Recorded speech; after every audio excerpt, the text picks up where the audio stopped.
चलिए अब एक और कंपनी पर फोकस करते हैं, कैन फिन होम्स। यहाँ पर कुछ लगातार एक ब्रोकरेज हाउस के कवरेज पर है, ये कंपनी अच्छे टारगेट्स दे रहे हैं। लेकिन हाउसिंग फाइनेंस सेक्टर को लेकर और रियल एस्टेट में जिस तरह के डिमांड सिनेरियो इस वक्त चल रहे हैं, 2022 काफ़ी अच्छा माना जा रहा है रियल एस्टेट सेक्टर के लिए। तो इस पर हाउसिंग फाइनेंस कंपनियों का क्या व्यू बन रहा है, एक बार राय ले लेते हैं। और आज हमारे साथ कैन फिन होम्स के एमडी और सीईओ गिरीश कौशिकी जुड़ चुके हैं। गिरीश जी, बहुत बहुत शुक्रिया IT नाउ स्वदेश को समय देने के लिए। आपसे रियल एस्टेट और हाउसिंग फाइनेंस सेक्टर पर व्यू लेंगे, लेकिन एक और राय आपसे लेना चाहेंगे। कल RBI ने फाइनेंशियल स्टेबिलिटी रिपोर्ट जारी की है, जिसमें कि NBFCs को लेकर उन्होंने कुछ कंसर्न रेज किए हैं, स्पेशली जो छोटे प्लेयर्स हैं। उनका कहना है कि थोड़ा कलेक्शन फ्रंट पर और एसेट क्वालिटी के फ्रंट पर थोड़ी बहुत दिक्कतें उनको फेस करनी पड़ रही हैं। एज एन इंडस्ट्री पार्टिसिपेंट आपका क्या व्यू बन रहा है NBFCs की जो इस वक्त के हालात हैं, और as a player, housing finance player, आप कहां पर स्टैंड कर रहे हैं इस मौजूदा हालत में? Good morning Dimpy. अभी मार्केट बहुत अच्छा है। लास्ट ईयर थर्ड क्वार्टर से रिवाइवल चालू हो गया। क्वार्टर 3 बहुत अच्छा था, क्वार्टर 4 भी बहुत अच्छा। हम लोग ऑल टाइम हाई नंबर्स किया लास्ट ईयर क्वार्टर 4। ये साल में first quarter Covid second year का हिसाब से इतना अच्छा नहीं था, बट क्वार्टर 2 बहुत अच्छा था। क्वार्टर 3 एंड क्वार्टर 4 ये साल का बहुत अच्छा रहेगा। सो मार्केट बहुत अच्छा है। Real estate market revival mode में है और 5 से 6 साल रियल एस्टेट बहुत अच्छा करेगा। हाउसिंग इंडस्ट्री भी और 4-5 साल बहुत अच्छा करेगा। इंटरेस्ट रेट बहुत लो है, अफोर्डेबिलिटी हाई है, प्रॉपर्टी प्राइसेस बहुत कम है और लिक्विडिटी एडिक्वेट है। सो हाउसिंग फाइनेंस कंपनी का ग्रोथ इंडस्ट्री आउटलुक अगले 4-5 साल के लिए बहुत बहुत अच्छा है।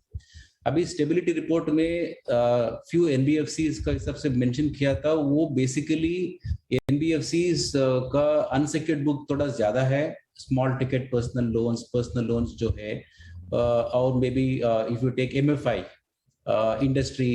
सो वो कस्टमर को क्या होगा, अभी रिसेंटली नवंबर 12 RBI गाइडलाइन थोड़ा एसेट क्लासिफिकेशन के ऊपर थोड़ा चेंजेस किया। इसमें कल ही 2 चेंजेस था।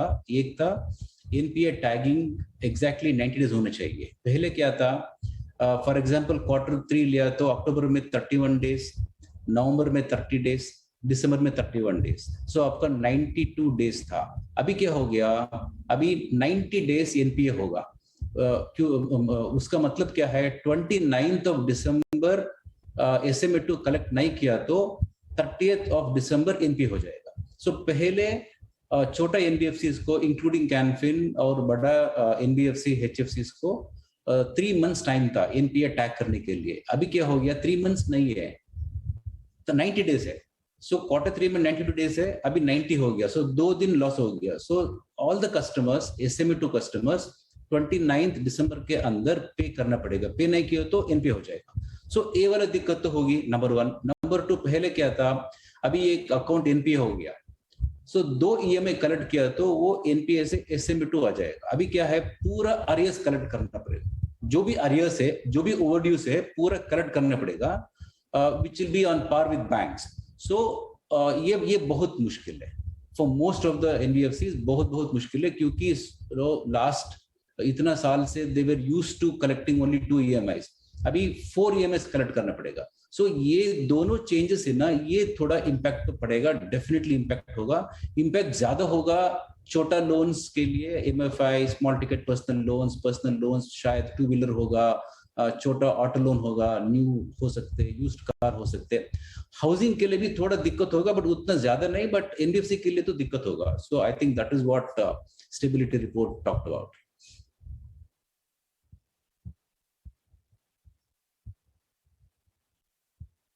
Correct. Well said, Mr. Khushki. Morning Priyanka year.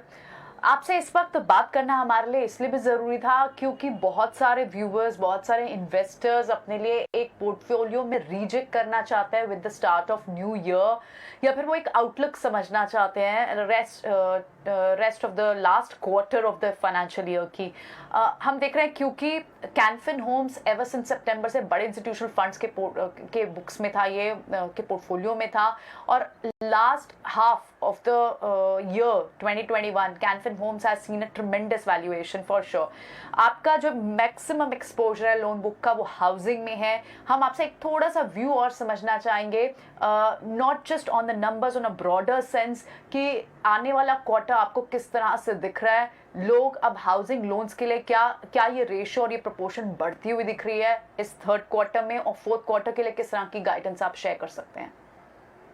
Sure, I think मैं अभी जो बोल रहा हूँ वो पब्लिक डोमेन में है। लास्ट 7-8 क्वार्टर्स में हमारा म्यूचुअल फंड का एक्सपोजर था 3.5% था, अभी वो 16% हो गया, और कॉर्पोरेट का 12% था, अभी वो 26% हो गया। सो म्यूचुअल फंड और कॉर्पोरेट दोनों मिला के लगभग 12 और 3.5 15-16% से अभी 42% हो गया। सो ये लास्ट 7-8 क्वार्टर्स में हुआ। सो वो इंटरेस्ट तो है, बट इंडस्ट्री बहुत अच्छा है कैनफिन के लिए। Q4 लास्ट ईयर बहुत अच्छा था। हम लोग ऑल टाइम हाई नंबर्स किया, 2208 करोड़ डिसबर्स किया। नॉर्मली हम लोग महीने पे 500 करोड़ डिसबर्स कर रहा था। Q4 में 2208 किया, और Q2 में 2200 करोड़ किया। सो वो 10% ज्यादा था compare to Q4। Q3 and Q4 Q2 से बेहतर होगा, और अगले 3-4-5 साल के लिए हाउसिंग इंडस्ट्री बहुत अच्छा है। It will do very well. Real estate market भी बहुत अच्छा है, रिवाइवल चालू हो गया, and this will last for 5 to 6 years। Canfin as a company हम लोग अफोर्डेबल पे ज्यादा फोकस करते हैं। छोटा लोन, हमारा टिकट साइज 20 अभी 21 लाख हो गया, पहले 18 लाख था। अभी थोड़ा प्राइसिंग कम किया लास्ट ईयर, उसके वजह से हम लोग नए मार्केट्स को एंटर किया, थोड़ा बेटर प्रोफाइल सोर्सिंग चालू हो गया, स्पेशली इन सैलरीड सेगमेंट। सो हमारा टिकट साइज 21 लाख हो गया। 20-21 लाख रेंज में टिकट साइज होगा, बट अफोर्डेबल सेगमेंट में फोकस रहेगा। हमारा बिल्डर के ऊपर फोकस, मतलब प्रोजेक्ट फंडिंग का फोकस बहुत कम होगा। आज का तारीख में हमारा एक्सपोजर बहुत कम में, आई थिंक शायद 1 करोड़ है। वो थोड़ा अगले 2-3 साल में हमारा एक्सपोजर डेवलपर फंडिंग के लिए 0.5% ऑफ द पोर्टफोलियो के नीचे होगा। थोड़ा फोकस तो होगा, बट 0.5 के नीचे होगा। ब्रॉडली अफोर्डेबल सेगमेंट में होगा। एंड 75% आज का तारीख में पोर्टफोलियो आप देखो तो 75% नॉन डेवलपर है, मतलब self construction, composite loan, plot loan.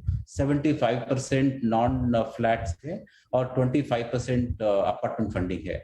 Apartment funding में भी हम लोग फाइनल स्टेजेस में फंड करते हैं, क्योंकि उधर कंस्ट्रक्शन कंप्लीशन रिस्क नहीं रहेगा। सो लार्जली हम लोग रिटेल पे फोकस करते हैं, कॉर्पोरेट फोकस नहीं है, हाई टिकट फोकस नहीं करते, only salaried up to 1 crore करते, self employed non professional 30-40 lakh तक ही करते हैं हम लोग। सो ब्रॉडली ये प्रोफाइल है कैनफिन का। लिक्विडिटी बहुत हाई है, एसेट क्वालिटी स्टेबल है। लास्ट 6-7 क्वार्टर्स मोराट आ गया, रिस्ट्रक्चरिंग आ गया, इवन ड्यूरिंग बैड टाइम्स हमारा एसेट क्वालिटी बहुत स्टेबल है। लास्ट क्वार्टर हमारा एसेट क्वालिटी GNPA था 0.78%। सो आउटलुक बहुत अच्छा है इंडस्ट्री का। कैनफिन को भी मेरे हिसाब से आउटलुक तो बहुत अच्छा है अगले फ्यू क्वार्टर्स के लिए, अगले 4 to 5 साल के लिए एटलीस्ट।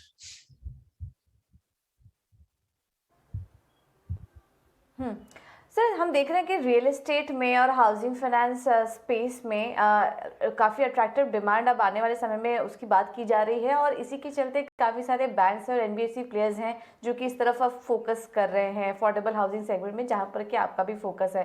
तो कंपटीशन बढ़ता रहेगा सर। ऐसे में क्या स्ट्रैटेजी आप अपना रहे हैं इस कंपटीशन को फेस करने के लिए? हमने देखा कि पहले भी आपने कुछ टाई-अप्स किए हैं, क्या आने वाले समय में किसी तरह के टाई-अप्स या पार्टनरशिप में एंट्री लेगी कंपनी? लास्ट 10 महीने में हम लोग 2 बार इंटरेस्ट बढ़ा दिया। इंटरेस्ट रेट बढ़ाने वजह से भी डिसबर्समेंट्स क्वार्टर ऑन क्वार्टर हम लोग ज्यादा कर रहे हैं। कंपटीशन कम हो गया। लास्ट ईयर जितना कंपटीशन था ये साल उतना कंपटीशन नहीं है बैंक से, क्योंकि लास्ट ईयर क्या था, कॉर्पोरेट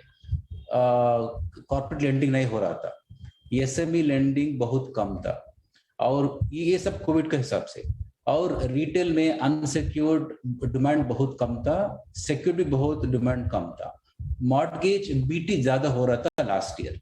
सो सब banks, private and PSU banks, उसका पूरा फोकस मॉर्गेज में था, क्योंकि डिमांड कम था, इसलिए मॉर्गेज में डिमांड बीटीज का था, बीटी इन कर रहा था। सो एनबीएफसीज का बुक डिप्लीशन होने चालू हो गया लास्ट ईयर। इसके हिसाब से क्या किया, लॉट ऑफ एनबीएफसीज रेट्स घटा दिया एग्जिस्टिंग कस्टमर्स को रिटर्न करने के लिए। ये साल क्या हो गया, ये साल इकोनॉमिक एक्टिविटी हैज रिवाइव्ड, सब मार्केट्स अच्छा कर रहे हैं, एसएमई तो किक ऑफ हो गया, कॉर्पोरेट थोड़ा कम है बट फिर भी लास्ट ईयर कंपेयर किया तो बेटर है, रिटेल अच्छा कर रहे हैं स्पेशली। तो ये क्या हो गया, ये साल डिमांड बहुत अच्छा है, कंपटीशन कम है, in spite of few banks rates घटा दिया 6.4, 6.5, 6.75 तक, हमारा रेट तो 7.25 का ऊपर है, फिर भी डिमांड बहुत अच्छे, इसलिए हम लोग अच्छे कर रहे हैं।